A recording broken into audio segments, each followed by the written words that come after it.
স্বাধীনতা দিৱসৰে জড়িত ৫টা নজনা কথা। ১৫ আগষ্টতে কিয় আৰু কেনেকৈ স্বাধীনতা লাভ কৰিছিলোঁ, সমগ্ৰ দিনটোৰে জড়িত কেইবাটাও ৰহস্যজনক কথা।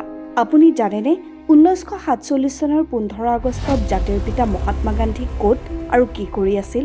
কিয় ১৪ আগষ্টত মাজনিশাৰ ভাগত আয়োজিত বৈঠকত দিয়া জৱাহৰলাল নেহৰুৰ সেই ভাষণেই নুশুনিলে গান্ধীজীয়ে? কিয় ১৯৪৭ চনৰ স্বাধীনতা দিৱসৰ দিনটোত ৰাষ্ট্ৰীয় গীতটো গোৱা হোৱা নাছিল? আপুনি জানেনে ১৯৪৭ চনৰ ১৫ আগষ্টৰ দিনটোলৈ পাকিস্তান আৰু ভাৰতৰ সীমা নিৰ্ধাৰণ সম্পূৰ্ণকৈ হোৱা নাছিল? ৰাষ্ট্ৰীয় পতাকাখন কি কাৰণত ১৯৪৭ ৰ ১৫ আগষ্টত উত্তোলন কৰা নহ'ল? আৰু বহু নজনা বা ৰহস্যময় কথা জানিব পাৰিব। ভিডিঅ'টো শেষলৈকে চাব। দেশ স্বাধীন হোৱাৰ দিনটোত দিল্লীৰ পৰা কেইবা হাজাৰ কিলোমিটাৰ নিলগত থকা বংগত উপস্থিত হৈছিলগৈ জাতিৰ পিতা মহাত্মা গান্ধী। বংগৰ নোৱাখালীত হিন্দু মুছলমানৰ সাম্প্ৰদায়িক সংঘৰ্ষ বন্ধ কৰিবলৈ বংগলৈ গৈছিল গান্ধীজী।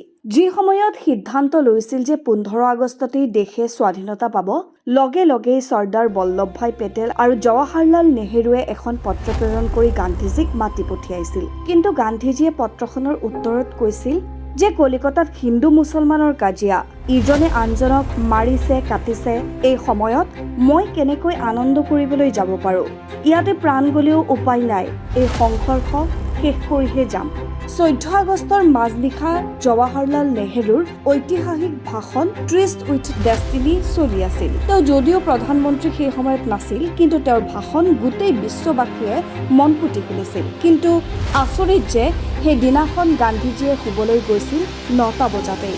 কিন্তু কিয়, সেয়া আজিও ৰহস্য। ১৯৪৭ চনৰ ১৫ আগষ্টত ভাৰত স্বাধীন হৈছিল ঠিকেই, কিন্তু সেই সময়ত দেশৰ কোনো ৰাষ্ট্ৰীয় গান নাছিল। কবিগুৰু ৰবীন্দ্ৰনাথ ঠাকুৰে জন গণ মন শীৰ্ষক গীতটো ১৯১১ চনতেই ৰচনা কৰিছিল। কিন্তু এই গীতটো ১৯৫০ চনতহে ৰাষ্ট্ৰীয় গীত হিচাপে স্বীকৃতি পাইছিল। ১৫ আগষ্টত ভাৰত পাকিস্তানৰ সীমা নিৰ্ধাৰণ হোৱা নাছিল। এক সিদ্ধান্ত মতে ১৭ আগষ্টত ৰেড ক্লিফ লাইন ঘোষণা কৰিছিল। প্ৰতি বছৰে স্বাধীনতা দিৱসতেই প্ৰধানমন্ত্ৰীয়ে লালকিল্লাত ৰাষ্ট্ৰীয় পতাকা উত্তোলন কৰে। কিন্তু ১৯৪৭ চনৰ ১৫ আগষ্টত উত্তোলন কৰা নহ'ল পতাকাখন। নেহৰুজীয়ে ১৬ আগষ্টতহে পতাকা উত্তোলন কৰিছিল। এনেধৰণৰ বহু জনা নজনা ৰহস্যময় কথাৰে আবৃত ভিডিঅ'সমূহ পাবলৈ আমাৰ চেনেলটো ছাবস্ক্ৰাইব কৰিব। ভিডিঅ'টো ভাল লাগিলে ১০জনৰ সৈতে শ্বেয়াৰ কৰক। ধন্যবাদ।